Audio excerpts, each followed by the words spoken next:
Chumash Polynesian connection. A topic that has been debated by historians for the past century might finally have enough evidence to support their claim that, in fact, the Polynesian people did come in contact with the Chumash tribe over 1,500 years ago, right here in Southern California. Hi, my name is Delicia and I'm with CNN. I'm going to be interviewing two historians about what they believe happened years ago. I'm here with Mr. Ta, a historian that has been researching the Chumash Polynesian connection for the past decade. How are you? I'm great. Great, so tell us about the Chumash tribe and the Polynesian people. Who are they? Well, the Chumash people inhabited the Southern California coast as well as several islands across the Santa Barbara Channel around 500 years ago. They called themselves people of the Tomo and their canoe, the house of the sea. What is Tomo? The Tomo was an advanced stone plank canoe that anchored both their identity and economy and helped them transport goods and people. It was also the ideal craft for pursuing deep-sea fish or hunting marine mammals. Chumash who owned Tomos commanded wealth and prestige. They wore bearskin capes to mark their status, and they usually held high political positions. Interesting. So where did the Tomo come from? Well, that's where the debate is. The Chumash people have been building canoes long before the Tomo was created. And I believe that over time, they just kept improving upon the canoe, and that's how they created the Tomo. So who are the Polynesians, and why do people think that they're involved with the Tomo?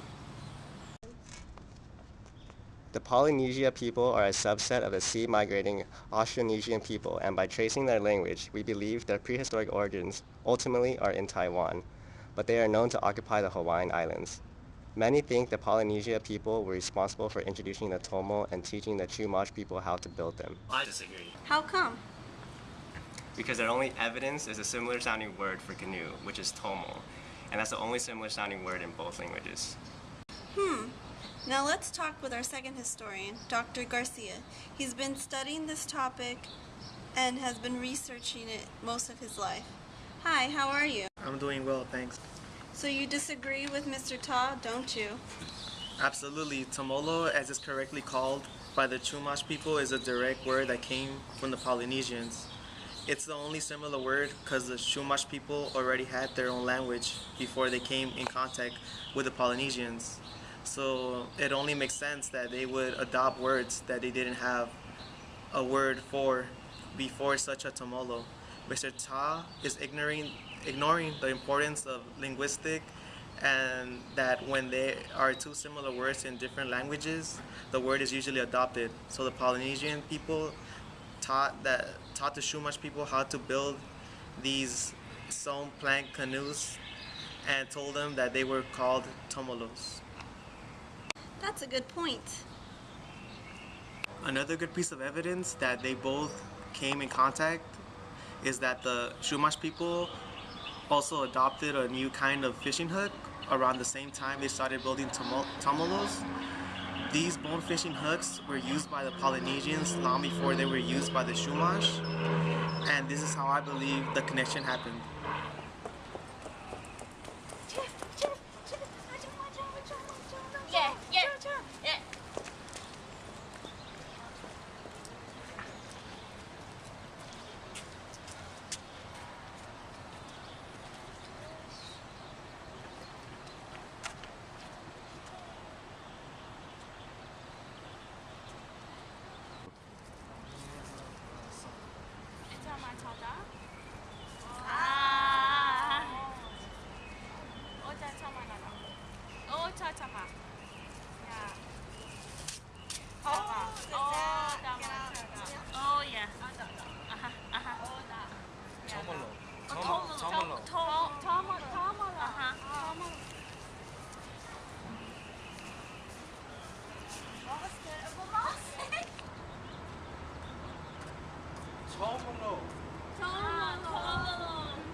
Well, there you have it.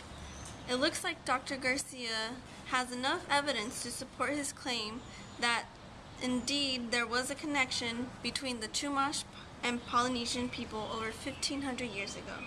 I guess the historical mystery has been solved. Well, I still disagree. So what are we doing? Bowing? Just bowing. So 1, 2, 3. Tomolo! Thank you. Tomolo! Thank you.